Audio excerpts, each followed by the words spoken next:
You're listening to the Refuge N.E.T podcast. We exist to network leaders, empower churches, and transform communities.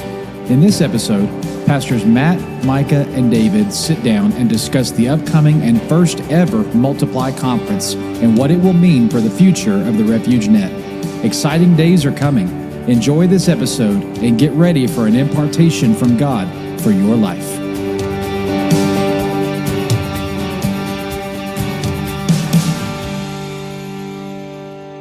Hey everybody, and welcome back to the Refuge N.E.T podcast. I'm Pastor David. I'm the campus pastor of the Refuge West Campus here in Jonesboro, Arkansas. Joining me as always, the lead pastor of the Refuge campuses, as well as the director of the Refuge Network, Pastor Matt. How are you doing this afternoon, sir?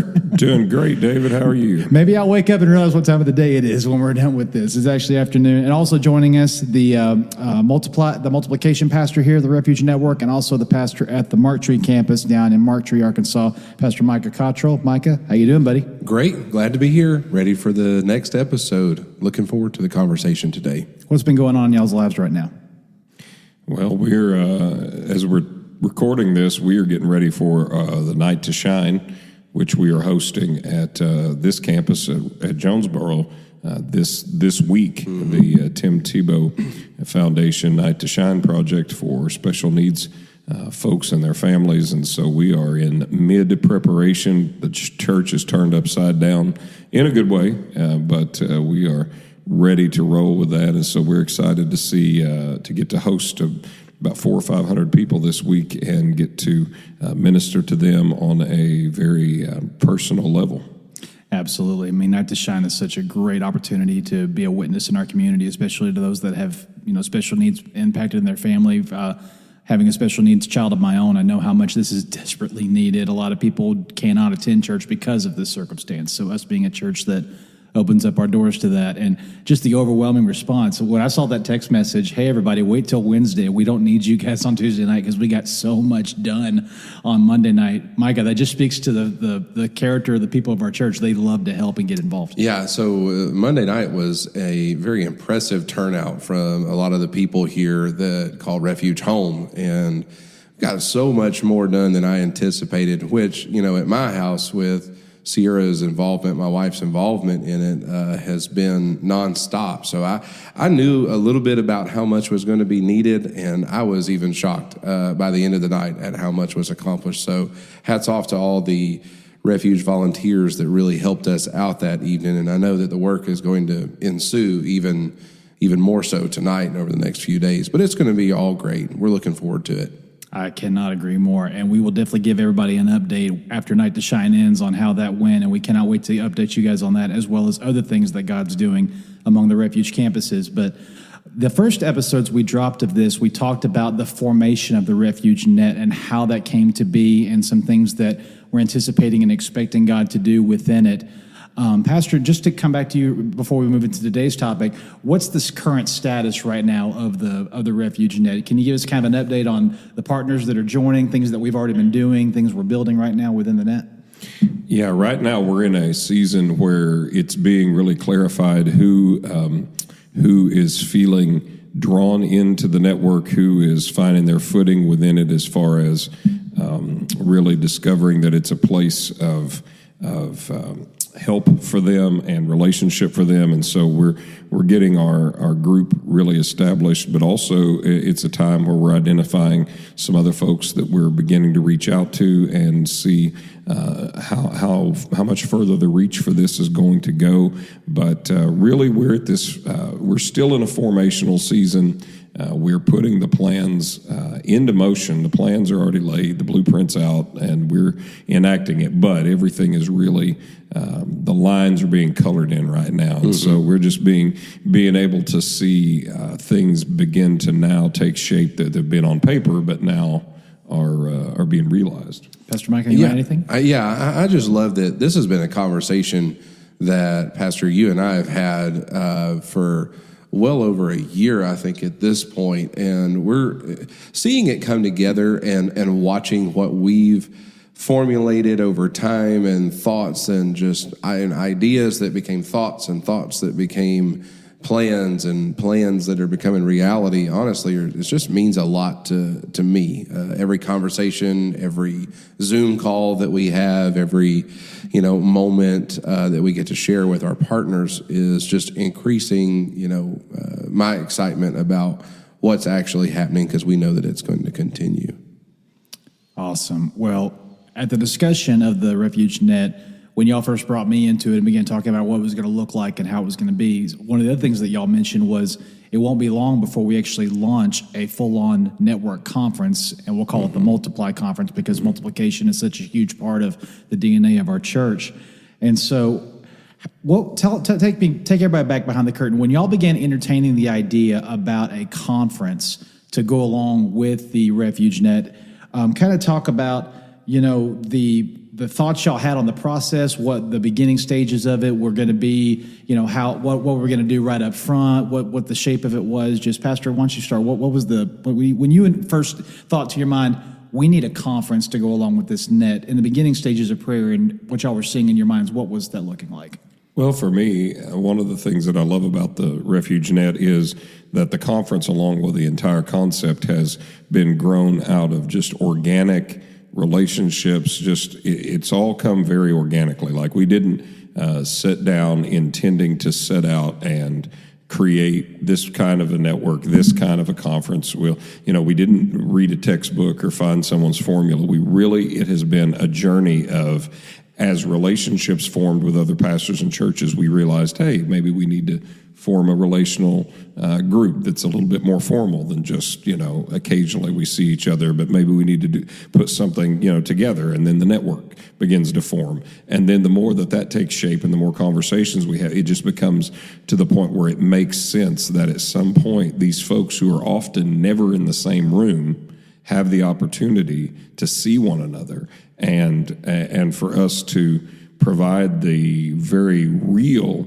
opportunity for relationships to form that are more than just digital and more than just on a monthly Zoom call, but are face to face, and that we would be able to experience ministry together and have God work in ways in us together, and then have an opportunity for certain needs that we know exist within our group to be addressed through either teaching or preaching or whatever. It just kind of formulated organically that the next step seemed to be that we have a way to gather and really focus on the needs of the net and those who are part of it.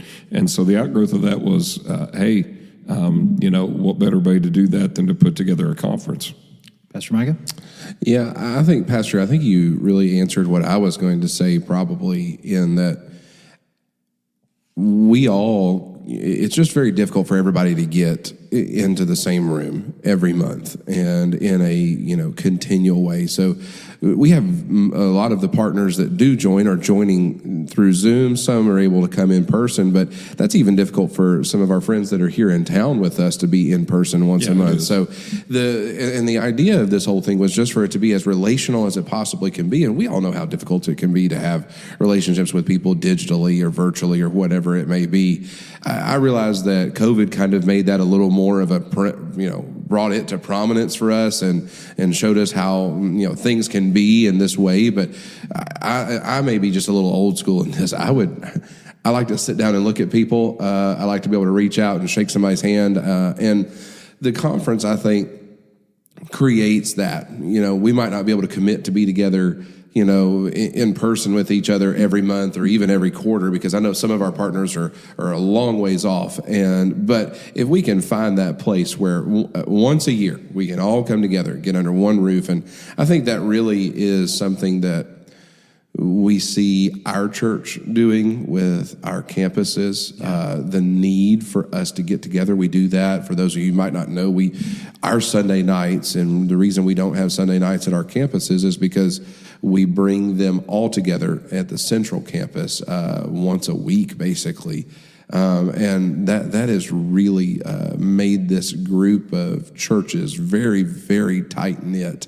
And that's what I'm hoping that we can do through conferences and other revival services is bring people into that kind of kingdom and close relationship with each other. And I think the commitment to doing that once a year at a conference is really where a lot of this was birthed out of. That's awesome. Yeah, I'm really excited about it because there is something about when you sign up for something, and especially when you put your financial investment into it, that you're going to be there. You automatically, in a way, open yourself up to, if I'm putting emotional and energy and financial investment into this, then I want to receive something from it. Otherwise, why am I doing this? Why am I attending it? So the fact that we can create this for our network partners to come together and experience fellowship and also receive something, whatever God has from them, is just absolutely incredible. Similarly to how we talked about the beginning of the Refuge N.E.T in the last 2 episodes, when y'all started putting the idea for it together and what it should look like, some things it should have, some ways it should be similar or different, because I know all 3 of us, we've been to so many conferences, whether annually or being a part of the Assemblies of God. We have district councils and we have conventions we go to on an annual basis, and even going to big arenas or whatever leadership conferences we may have all attended in our different areas of life. But Pastor, let me come back to you. When it came to putting the Multiply Conference on paper and the shape of it and the feel of it, what are some similarities and differences from maybe other conferences you've attended that you're like, I want to pull from this, and I definitely want to maybe not do that because for what we're doing, this is what God wants us to do? Well, I think one of the advantages of going to any kind of conference is that there's always a synergy and a dynamic that occurs at a conference that is not maybe possible just when you're on your own in your own services or your own events. And so it brings a certain excitement, seems like the low end. Maybe and anointing seems like the high end, so somewhere in between that. But it seems like, but it seems like a conference gives you just a different way, a different experience that on your own isn't going to be. And so that's always a great thing, to be in a room, because when you go to a conference, as you mentioned, especially when you've paid to attend, the people there are there because they really want to be there. Right. There's a percentage of folks that are in our services every Sunday or whenever that are just not super excited. Let's be honest. Even if you have a church that is hot with revival, you still have some people that they're there because they always go to church. And so but when you go to a conference, if everyone has traveled, everyone has spent money, everyone has a level of expectation, then everyone really wants to be there. That's right. And there is an attitude that goes into then everything, the worship, the prayer, the listening to whatever's being spoken, right, the energy behind sucking up whatever knowledge is being shared. And it takes on its own life. And so we knew that we wanted that experience, right, for our partners, especially, because we do have partners that will go and avail themselves of other conferences.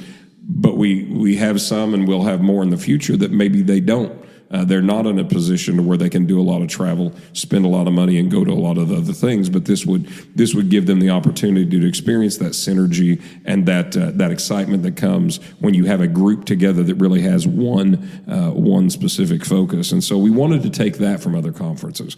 But the uniqueness for us continues to need to be that there's got to be relational elements to this, to where if you go to Passion Conference and you fill up the stadium in Atlanta, there's 20,000, how many people? Okay, that's great, and that provides a wonderful experience in one way. The relational aspect is zero. So, right, and that's why we're actually here. So we knew that besides that synergy that comes, we also want to provide the unique experience of you're having a great experience with the Lord, but also you're going to really rub shoulders closely with these people that you're developing a relationship with, because in some way I see all of us in the network as people in the foxhole together. And so we wanted to make sure that we create the opportunities for those lateral relationships to be built, which is different than a lot of conferences provide, because it has to be more focused on the larger groups and the larger event attitude of it. Micah? I appreciate that as well, in that we realize that we fit a very specific role, and that we're not trying to be somebody else in what we're doing, and we're okay with us being who we are. And so we're doing that with the intention that we're just going to continue to foster the culture that we have here in-house, and that we're finding with a lot of our partners is the same. So it is a party of us and a lot of our friends, but we want anybody else to come too, kind of a thing. And so I'm really appreciative that, one, it's a little bit validating to us, for one, in that we're not alone in any of this either. And that we have found that, hey, we do things this way, and it's not crazy. And there are other people out here who feel the same way that we do, and that have the same kind of operation. And what's cool is that group of people is very diverse, even though we're very specific in what we do. We have found that in diverse groups, we find similar DNA all around. And I appreciate that. And this is the culmination of all of those things. So, Micah, let me stay with you real quick, because most conferences that I've attended, whether you go by yourself or you go with your team or your leadership or your staff or whatever, the conference is designed for every person that comes to get what they need and take it back. This is a unique thing in that this conference, as you both just said, is designed for when you come, you're going to get something, but let your focus be meet, attach, build relationship. Correct. That's very unique. And in some conference aspects, just by the sheer movement of it, you're in a service, you get to maybe talk to someone for a couple of minutes during the worship songs or whatever, then you're zoned in on whoever's speaking, they pray, altar time, you're dismissed. I got to hurry up and get across the building to this breakout session. I got to sit there. I might get to talk to a few people along the way. So you know where I'm going with this. How will the Multiply Conference give breath in a way for network partners to build relationships? I think one thing is the size. And I don't think that's a hidden thing. There's likely not going to be thousands of people at this conference. And so that affords people the opportunity to be able to feel comfortable standing around in sanctuaries and foyers and in conference rooms and in whatnot, building those relationships. Another thing is we have a lot of things going on throughout the day services, breakout sessions, but we have intentionally left a lot of the afternoon free and available for people that if you make a great connection, go have dinner together before church. Find yourself in one of the parks around town and have a conversation with somebody, or one of the 800 coffee shops. You know, there's there's just a lot of opportunity. He's not far off, people. No, I'm not, because everywhere you go, there is a coffee shop in Jonesboro. Absolutely. So shout out Shadrack's. So there's so many opportunities that we've left available for people, and that we are hoping that by putting the people in the same room, in which that's really even the purpose of the conference and the purpose of the network all wrapped up together in the same thing, is that we have found through our relationships that there are many people that feel the same way, that operate the same way that we do, that are in different places, that might not have any idea who each other is or anything about that, but we're just trying to create a table for people to be able to sit around together and foster this, because I really think that what's happening in the kingdom now isn't localized into a denominational movement or even one church or this or that, but that there's people from all different walks of life that are coming together. And I'm just really believing that that's what we're going to see happen at the end of this month.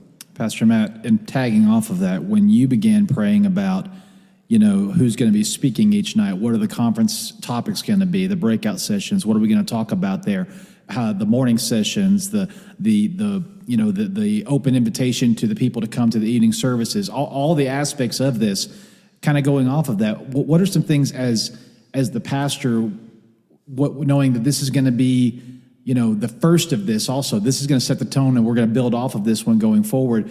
In your mind, what are some things you said we have to make sure we do A, B, and C for this to get the relational impact it needs to have? Well,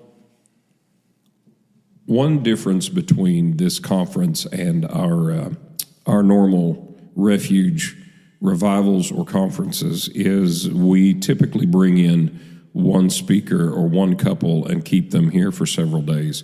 But for this conference format, we really felt like we wanted a diversity of voices speak. We wanted to be able to bring perspectives and also let's just be honest what I really mean, different gifts to bear. Right. If you're going to make the investment, especially as a leader, of time, even if you're just driving across town, but you're going to come here every night, I take that seriously that you would do that. And so I want to make sure that I'm putting in front of you the best opportunity for you to take something away. Yes, sir. And so we knew we want to get a diversity of voices, not just stick with one speaker. You can do that, and I don't know, we may feel led to do that for some reason in the future, but right now it really seemed important to have a diversity of gifts, and so these three speakers are coming. This is really a plurality of ministry right here. This is varied ministry, because you have in Gary Brothers, he is at apostle level in that there are multiple campuses of their mega church. He is set on the boards of many influential ministry organizations. He oversees many churches that aren't even his own, but he's apostle over them. And so he comes as a father. He comes as from a different age than the other speakers, as far as, he's well down the road of experience. And so he's speaking from the been there, done that. Had a lot of spiritual sons, given birth to a lot of ministries, and he's a leadership guru, just to be honest with you, and a leadership teacher and a lover of pastors. And so that's one dynamic. But then the second night, when you have Greg DeVries, that's a very different dynamic, because Greg has a very unique gifting in the prophetic and with evangelism. Yes. He also has a great love for pastors. He's got his own network.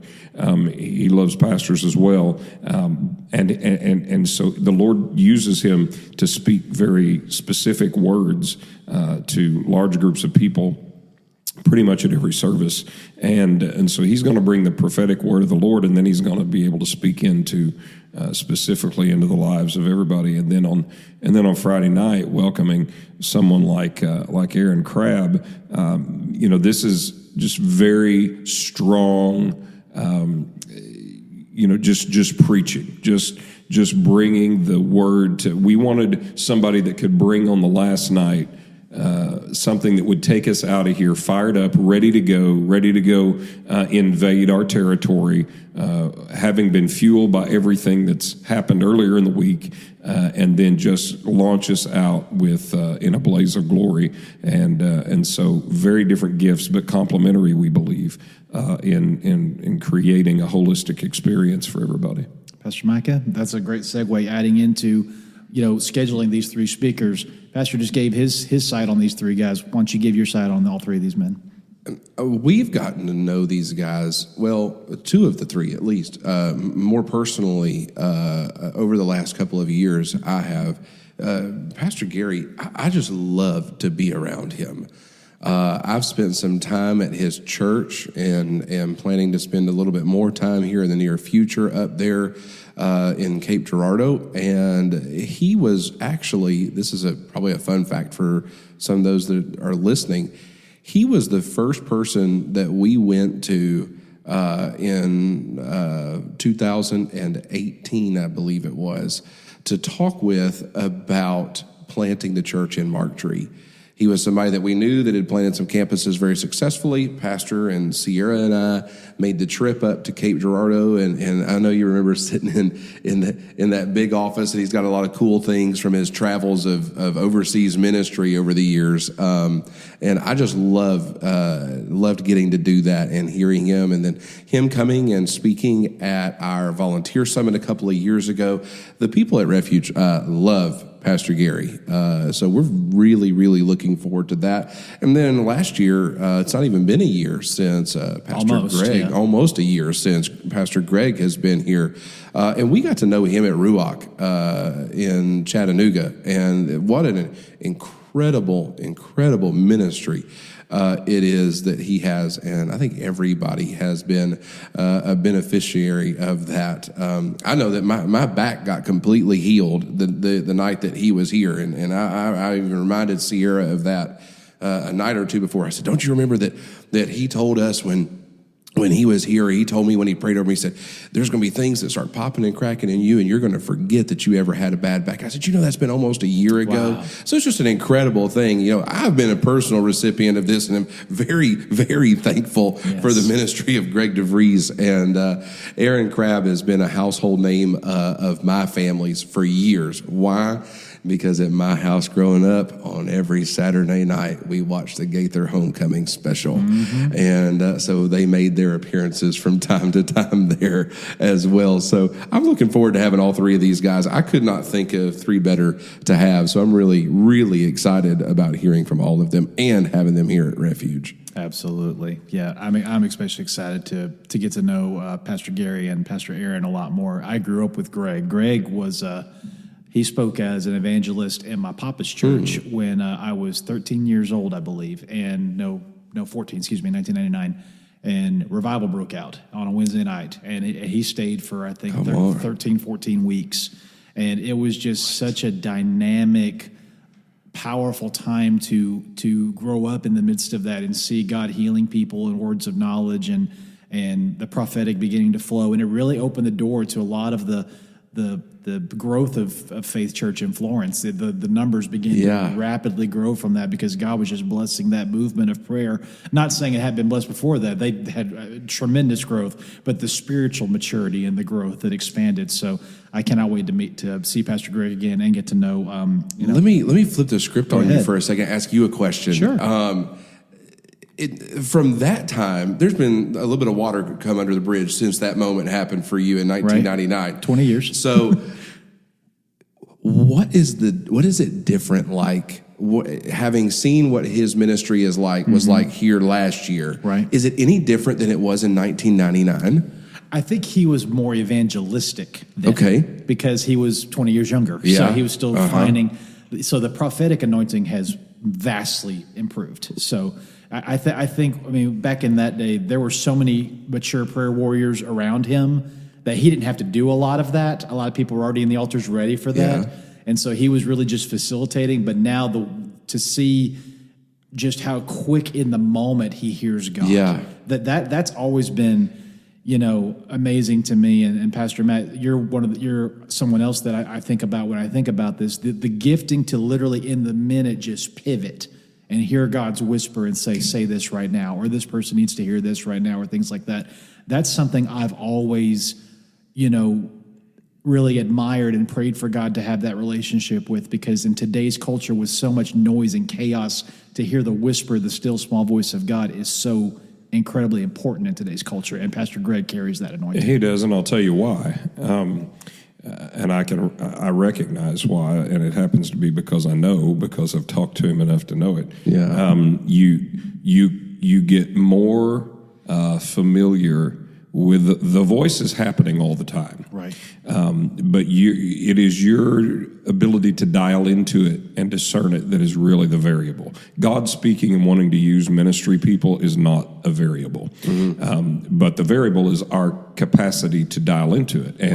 And I happen to know about Greg that his personal ethic about his own personal prayer life is so strong, and the amount of time that he feels convicted to spend in prayer is so much that I guarantee you, absolutely, of course, that is where he has dialed into that voice to where you can tune everything else out and get to that one very familiar. It becomes familiar the more time you spend with the Lord, but and get there and hear it.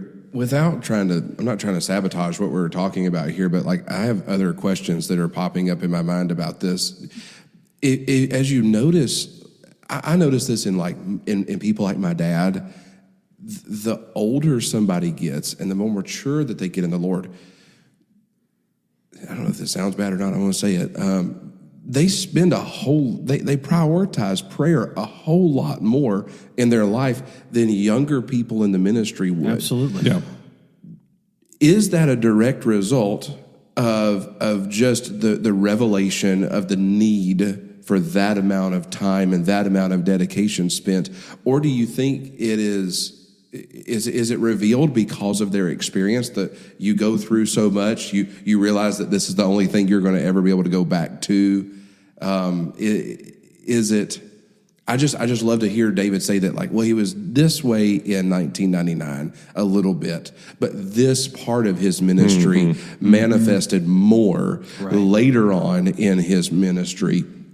And then you bring out that, well, that's a direct relationship and correlation to the significance of his prayer life. So what I'm gathering out of this is something that people in my generation need to hear is, if you want to operate in prophetic ministry and hear the voice of the Lord more clearly, it is going to be because you have to learn to silence the noises, and you're only going to be able to do that when you're focusing on the Lord. And it's always been difficult to do that, but it is more difficult now than it has ever been. Absolutely. And that's why you say, your generation and those after you need to hear it reiterated, is because even if you're not asking to be inundated with voices, you are, just because you're on the planet right now. And everybody's marketing to you. Everybody's after your attention. Everybody's vying for your dollars, your attention, your allegiance, whatever it is. And there's every way possible of accessing your attention. And so somebody focusing on that and bringing that into focus is really important. And but you asked a question at the beginning of that. Is that a function of getting older? And I think it is, partly. The other thing is this. There's a practical element to this, too, where you see people of age in things of the Spirit spending more and more quality time with the Lord. There's a practical function, and the practical function is, when you're young, you're typically having to spend more hours working. You are raising your children. Right. You are the most active you'll ever be in some ways. Right. And the reality of the timeline of life is, it's front loaded to where there's a lot of intense activity that happens when you're schooling, and then you're in your early married life, and then you're raising children, and then you're trying to build your career, your ministry. You're having to make money. There is no retirement. There is no leeway. There is no. I mean, you're really having to pour on the activity. Yes. And there's a practical element of that, to where you reach a place to where you have a little more margin to invest. Right. Now, I'm not saying you don't need to learn as a young person to sacrifice time, figure it out, and spend more time with the Lord. I learned that, and I learned it through a lot of discipline, just to be honest with you, to where, at a young age, I learned how to spend a significant amount of time with the Lord every day. But also, during those years, we didn't have a child yet. I was full-time in the ministry, so I could do that easier than if you're bivocational. Right. And so that, I took advantage of it. I realized this is an opportunity, and so I took advantage of it. But I do think there's a practical element of it. If it lends itself more fully to you diving into it. And also, I think there is something to what you said about your age and experience starts giving you the advantage of understanding just how much everything really does rely on your prayer life. Right. Absolutely. And especially the more that your natural energies wane, or you can rely on your skill set a little bit less because it's not quite as reliable as it was 20 years ago, you start understanding, I make up the difference in prayer.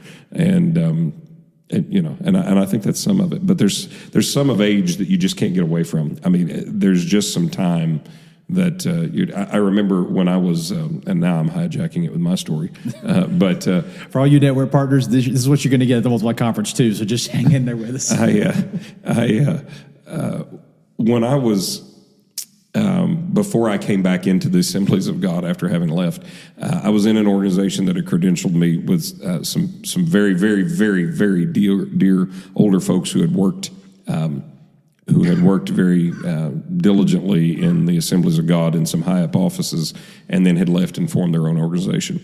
And they brought me in and credentialed me, and they were amazing mentors. They were very advanced in age, very well experienced, and had a lot of wisdom. And I remember they were talking about, in front of me, what their plans might be for me within the organization. And they were talking about, we we really want to give you a church. But Sister Wooten said, you just need more theology. You need more neology first. Neology. I love that term. And I've never forgotten that. That's so good. Because I wanted an assignment. Right. And she's like, no, your assignment is to hit your knees. Yes. I'll say I'm not going to give as long of an answer, but I'll just say it's D, all of the above. I mean, it truly is.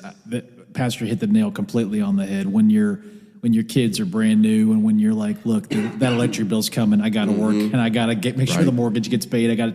Because a lot of ministers, and I'll be the first to say this, if you prioritize your ministry over your family, God will judge you for that. And I've met so many pastors that, that they constantly say they're struggling with, balance and struggling with, with this area of their ministry. And then I'll look and go, well, how's your family life? When you go home, do you go home to rest and do you go home to a place of peace, or do you go home to a place of turmoil because you put your ministry before your family? And so there's a lot of, things that we really have to find that balance in. But also, like you guys said, the older I get, the more I realize I just need him. And I can tell, Pastor, the days when I know I should have spent more time in prayer or I have not prayed yet, because my attitude will be different. My struggles will be different. Things will not be as easy as they could have been because I haven't prioritized the more important thing. I always go back to Mary and Martha. Was what Martha was doing around the house important? Yes. People need to be fed. People need to be taken care of. There needs to be a hospitable atmosphere. But Jesus said to her, your sister's chosen the better thing right now. The better thing is for her to be at my feet and hear from me. When we're done talking, she'll get up and help you. But right now, she's chosen the better thing. I wish you had chosen the better thing, too. And I think that's a function also of age, of as you grow maturity-wise, maybe not chronological age, but just maturity age, you come to a place where you better discern what is better. Yes. Right. Yes. I'd like to spend time doing that. And it's really, or more likely, well, this has to get done. That's right. Yes. Well, does it has to get done or not? Right. That's obviously many times it's a matter of our perspective, and it maybe doesn't has to get done right now, as much as something more spiritual might benefit us. Mm-hmm. Absolutely. So, Micah, let me come back to you now. Wrapping this up before we give Pastor Matt the opportunity to address the network partners. From the sessions, fellowship times, takeaways, network opportunities, so forth and so on, just give a few high points beyond the evening services, morning sessions, middle of the day. What are some other things that, hey, if you're a network partner or if you're someone that hears about this and you want to register and be at this is also what we have to offer to you. I would like to mention we've talked a lot about the fellowship. We've not talked a lot about what you're going to get when you get there. When you get here, you're going to get the full thing, yes. But your morning sessions, and by morning sessions, we mean church. Yeah. Like when you get here at 10 or 10:30 that morning, if you get there at 10 o'clock, there's going to be people praying in the sanctuary. If at 10:30, though, we're going to have church. And if you know us, we have church. Yes. Like it's churchy church kind of thing. And so that's what that's going to be a lot like. So you're going to get a lot of being poured into early on in the day and late in the evening. And that's intentional, really, to be honest with you. So why do we need to have another church service if we're already having a big one in the evening? Well, because we're targeting a lot of pastors and ministry leaders that are coming here. And I don't know about how some of you guys feel, but I know that for the three of us, if we're at church, that means we're doing something. Yes. Even if we're not doing anything. Yeah, we're still on the clock. We're still doing something. Like your mental capacity is taken up. So if a screen goes off, like David, what goes through your mind? Yours is like, oh no, like what? How did this just happen? Why is there feedback during my message right now? Right. All of those things. Even if you're not the one preaching, Absolutely. even if it's a Sunday night and we're just all here together sitting on the front row, if somebody's mic's not working right, you're worried about that. Absolutely. So here, we're trying to create as many opportunities as possible for these pastors and leaders to be able to sit in a church service and 100% be able to receive. To completely detach. Yes, No responsibility. If the screen goes off, guess what? You don't have to fix it. Exactly. I will be worrying about it, but you won't have to. I won't be the only one. Absolutely. But you don't have to worry about those things. So when you get here, the thing that you need to focus on is 100% receive, especially during the morning services and the evening services. Now, the afternoon kind of after lunch breakout sessions are going to be super practical. Some things that we're going to talk about are, it's all going to be around multiplying your people, your leaders, your resources, and your places. So in multiplying people, it's going to be more about outreach. And multiplying leaders, it's going to be a lot about discipleship. In multiplying resources, who we're bringing in for that's going to be talking about some church finance, personal testimonies of what he has had to walk through and bring his church. It's going to be super encouraging for a lot of pastors and ministry leaders, I know. And then multiplying places will be talking about places of your influence. How can you put your DNA in other places in your city? There's going to be lots of really good practical things. So you're going to get to after lunch, after everybody's talked, you're going to get to do what preachers like to do. Talk about church. Right. So we're going to have a good conversation around all of those things as well. I don't know. I think every part of it has its unique thing, and I know every bit of it's going to be just 100% beneficial to all that come. And all of you that come, if you say, well, what about all the things I can't be a part of or all the other classes I can't get to? We give you our word. We're going to record and make sure all the resources are available of every area of this conference that we can, because we want you to leave getting as much as you possibly can out of it. Pastor Matt, let me throw it to you finally as we slide into home here. Some things, some areas, some declarations you want to open your heart and share for the next few minutes to our network partners and to all of those that are listening that's building towards this conference. So I just feel like expectation is always important. And if you start formulating what you're expecting, you'll not be disappointed. Because there's all of us are at situations to where we're asking certain questions about our lives, about our ministries, about our people, about our churches.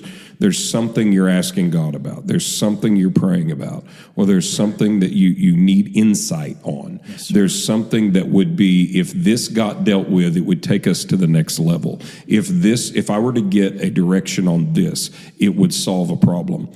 Time to start praying and expecting now that this is your chance to get that. Just to start expecting that. Amen. And also to start getting your heart and your mind open to, what the Lord might say to you about ministry and what the Lord might say to you personally, because he's going to deal with both, which is a blessing. And the bonus of letting the Lord deal with you personally is whatever the Lord does in you personally becomes a residual effect in your ministry. Amen. So if you let the Lord deal with a hard thing in you, your ministry is only going to benefit from that. So I would say open up your heart and your mind, get some expectation going, and then put some things out there to the Lord. Say, Lord, I'm believing for this. I'm believing to go home with that. I'm believing for that answer, for that direction, for that inspiration, whatever it may be. Or it may be, here's one thing I'm praying, is that the experiences of the outpouring, like the manifestations of the Spirit of God that we see with miracles and healings and deliverances and those kinds of things,